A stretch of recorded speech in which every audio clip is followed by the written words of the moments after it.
Hacia principios del 2000 ya habían quedado atrás esos esplendorosos años donde los mutantes eran los reyes de Marvel, con eventos como Atracciones Fatales o la recordadísima Era de Apocalipsis, ambos cubiertos con anterioridad en esta serie. Pasada la primera mitad de la década, lentamente se empezó a apagar un poco esta llama de las colecciones con la X en algún lado, fallando eventos como por ejemplo Los 12 de Apocalipsis, que si bien es una lectura que se disfruta mucho, no llegó al nivel de impacto ni de trascendencia que sus antecesores. De hecho, mucha gente ya tiene como medio desdibujada lo que viene entre el epílogo de Los 12 de Apocalipsis y el principio de New X-Men. Es una época marcada por algunas historias medio intrascendentes, un relanzamiento fallido como lo fue Revolution, el cual planteaba un cambio de composición en los diferentes grupos, incluso sumando a Cable como un personaje titular, marcando la ausencia de Cyclops como el motor de que los grupos por ahí funcionen con otras dinámicas. Pero bueno, nada de esto funcionó. La gente se desconectó de los mutantes. Y así llegamos a un especial de Navidad, donde los Hombres X deciden separarse en grupitos más chiquitos, los cuales iríamos viendo en las colecciones futuras, y donde tendríamos una última saga nada memorable conocida como Vísperas de Destrucción. Después de Vísperas de Destrucción, que básicamente es un ataque de Jean, Wolverine y Cyclops a Genosha, acompañado por un efímero grupo de X-Men, entre los cuales el único medianamente famoso era Northstar, tendríamos el relanzamiento de la serie de X-Men empezada a principios de los 90, cuyos primeros 3 números fueron escritos por Chris Claremont y dibujado por Jim Lee, que rompieron récords de ventas. Bueno, esa pasaría a ser New X-Men, influenciada definitivamente por la estética que habían impuesto las películas de Bryan Singer, con el cuero negro haciendo un lado a los trajes de Pandex colorinches, y donde el escritor Grant Morrison traería un enfoque totalmente distinto a lo que habíamos visto hasta ahora. A algunos les gusta, a algunos no, yo estoy en el medio, pero sin lugar a dudas es una época que no dejó indiferente a nadie. Por el otro lado, se le daría a Chris Claremont, quien fue un guionista histórico, que abandonó las series a principios de los 90 por diferencias con Jim Lee, quien estaba siendo un dibujante estrella y a quienes los editores apoyaron mucho más que al propio Claremont en lo que se conoce como una de las tradiciones más viles de la historia de los cómics, más porque a los pocos números Jim Lee los traicionaría de vuelta, yéndose a fundar su propia empresa llamada Image, en la cual haría un título muy parecido a los X-Men llamado Los Wildcats. En este caso tenemos un Claremont que ya había estado volviendo igual bastante tiempo después de ese incidente, con intentos fallidos que nadie probablemente recuerde tampoco. Acá se le daba Extreme X-Men, la cual era una serie nueva, original, con un equipo liderado por Storm, quien era uno de sus personajes favoritos de escribir, y entre los cuales destacaban, por ejemplo, miembros como Bishop, como Gambit o como Rogue, en la búsqueda de unos supuestos diarios de destino. Recordemos, era esta mutante que podía ver el futuro, amiga de Mystique y sugerentemente amante, cosa que, bueno, se confirmó muchos años después en una época bastante más liberal.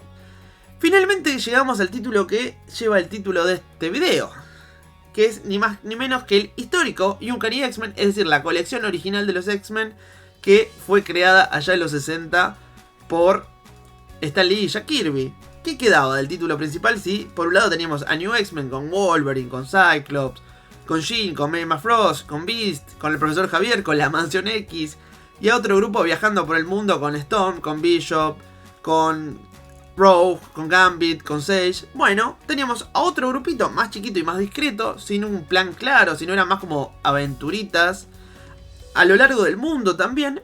Pero acá el guionista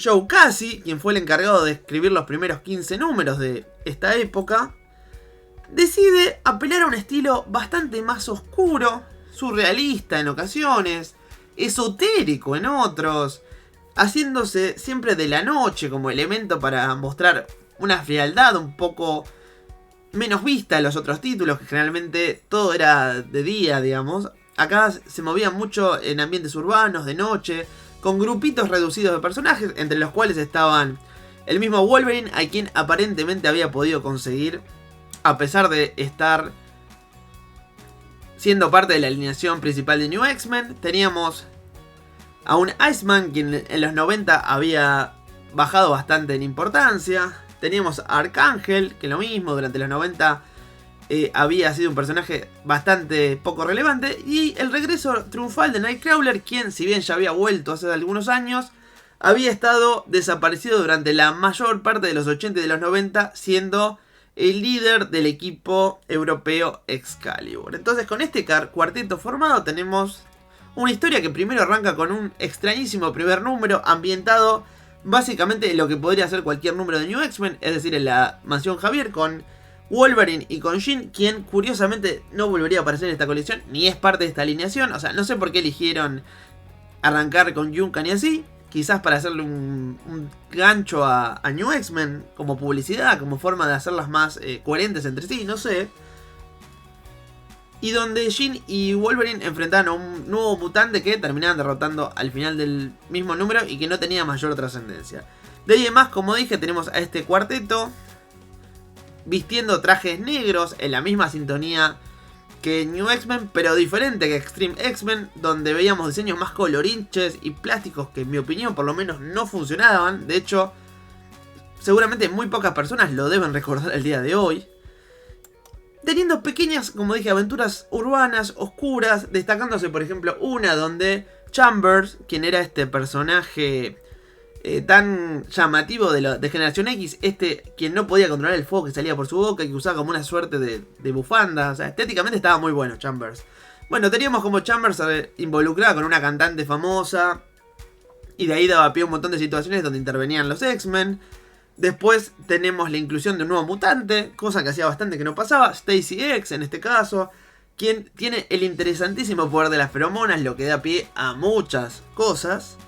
Después, por ejemplo, también teníamos un arco donde veíamos a una de las diversas ramas mundiales de los X-Men, porque al haber expuesto su identidad a Javier durante los hechos de New X-Men y a haberse vuelto el líder público de los Hombres X, tuvo que poner una suerte de embajadas alrededor del mundo, siendo una de estas los X-Corp, quienes eran liderados por Banshee y que tenía como miembros a muchos de los antiguos Generación X. Sí, lo que estamos viendo es como algún tipo de fijación de Joe Casey con Generación X, título en el cual hasta donde sé no trabajó, pero que se ve que le causó una suerte de impacto, o él tenía la creencia por ese entonces de que verdaderamente en algún punto tomarían el relevo. Muchos de esos personajes de hecho eran futuros X-Men que después no lo terminaron siendo, a excepción de Júbilo, que después fue volviendo, yendo, se quedó sin poderes, los recuperó, que fue un vampiro, que sí, que no.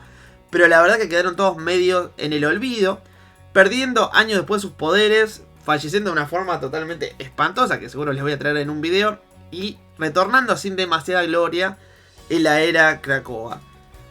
El punto de esta historia es que Mystique se infiltraba en este grupo, los traicionaba, bueno, y había un típico giro de este tipo de historias.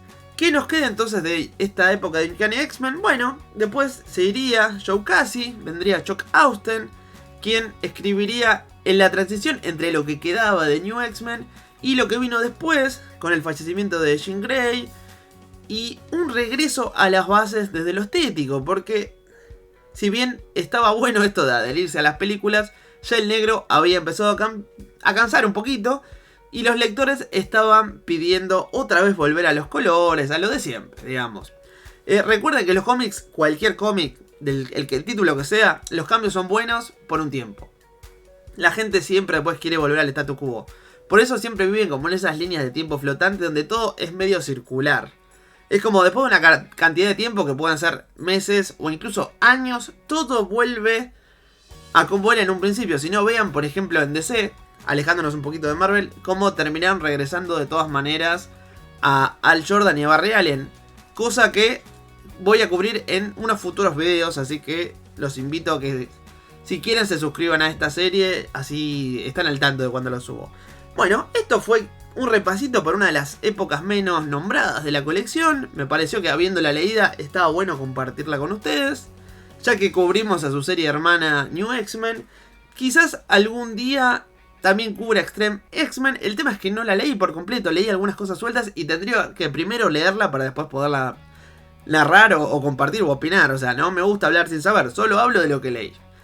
Y así que bueno, como siempre me gustaría leer sus comentarios. ¿Conocían estos cómics? ¿Los leyeron? ¿Quedaron en su memoria? ¿Fueron intrascendentes? Pónganme todo en los comentarios. Si les gustó el video les voy a pedir un merecido like. Y si lo pueden compartir muchísimo mejor. Así este canal sigue creciendo y les puedo seguir trayendo este tipo de contenido mucho más seguido. Por último, si este es tu primer video en Papalópolis, te voy a invitar a que te suscribas. Así podés ver el resto de episodios que componen esta hermosa serie que he decidido llamar Cómics en el Recuerdo. Hasta la próxima.